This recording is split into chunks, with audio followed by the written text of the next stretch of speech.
My question is about when you're about to, like, you're getting the downloads that you're supposed to start a new project. You've gotten some messages, you're seeing some signs, you're seeing more and more people in your reality that are doing that thing, and you're going, oh, that, I want to do that. Yeah. I'm getting signs that I'm supposed to be doing that. But I feel resistance. How do I break through that resistance? How do I know when it's time to start and how to start? Yeah, that's a great question. I really love that, because if you have something stuck, I think there's so many different ways you can get at it energetically. And the fact, obviously, that you know that there's something stuck is first and foremost really important to acknowledge, because a lot of people just kind of go on and they're like, yeah, I don't know, but feel into, where is it? I know you're very familiar with chakras, and I would definitely go into like, which chakra is this? Right. And then just be asking your higher self of like, what is it in there that is, I don't know, for me, I'm kind of like getting this energy around like the third chakra, and just, a safety. I mean, I know the first chakra is safety, but third is also your home, your spiritual home. And it just feels like there's something to really nurture there and like hold on to. I think another example that's coming is, I've never had a child, but in childbirth and before the child is coming, there's a lot of fear that comes, like, will I know what to do? Will I know how to feed it? Will I know how to, like whatever. And so I think that's what's happening, is there's this great anticipation, and you just, we don't want to, sometimes like the very 3D words, but we don't want to screw it up. And so it's just like, what is it that's the fear? One of my favorite things to do, other than feeling into it, which you do, is get your journal out and start writing, like, what is it that I'm fearing? Because that's always where the block is. It's either fear or love, right? Either we're like, head first with, like love and intuition and gut feeling. And when we've kind of got, and it's timing. Timing is everything. It's divine timing. And so if you're getting all of the people and all these things lining up, I think it's staying in that like fabulous excitement of the magic of like, wow, and there's another person and there's another person.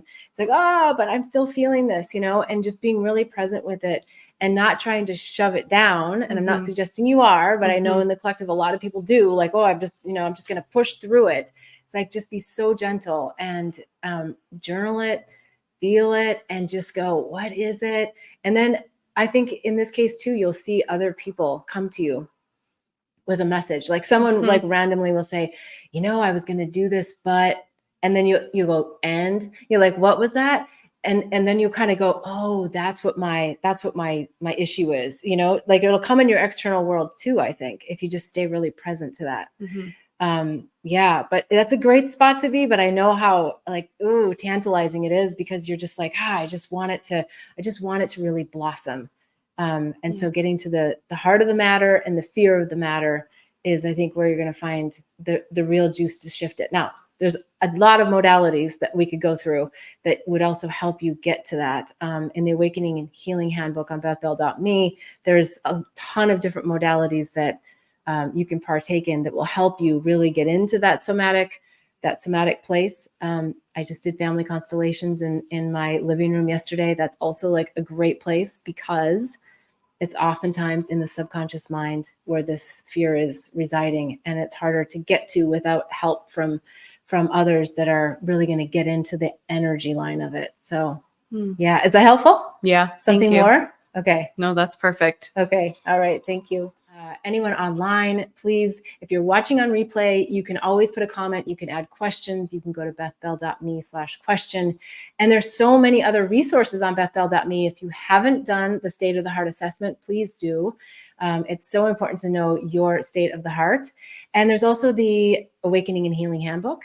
Lots of tips, tools, techniques, modalities in there to help you with all of your awakening and spiritual growth. There's also the Psychedelics Resource Guide, which is a beautiful way to really dip into psychedelics and understand a little bit more about them. And maybe someone that is interested in them. It talks a lot about the integration. So there's a lot of juicy stuff in there. And then there's also the Herpes Handbook, which I love talking about herpes. I can't believe I'm saying that, but I'll say it every week, that it's a virus of the mind. We need to release this. And so the handbook goes into a lot of great information on herpes and the mind viruses that we get ourselves into. So please check those out. And I look forward to seeing you again next week, every Sunday, 11:11 Pacific time. Oh, and if you're interested in the Awaken Inner Wisdom community membership, you can also check that out on bethbell.me. So lots of resources there. I look forward to seeing you again next week. And until then, wishing you much bliss and love on the journey. Namaste.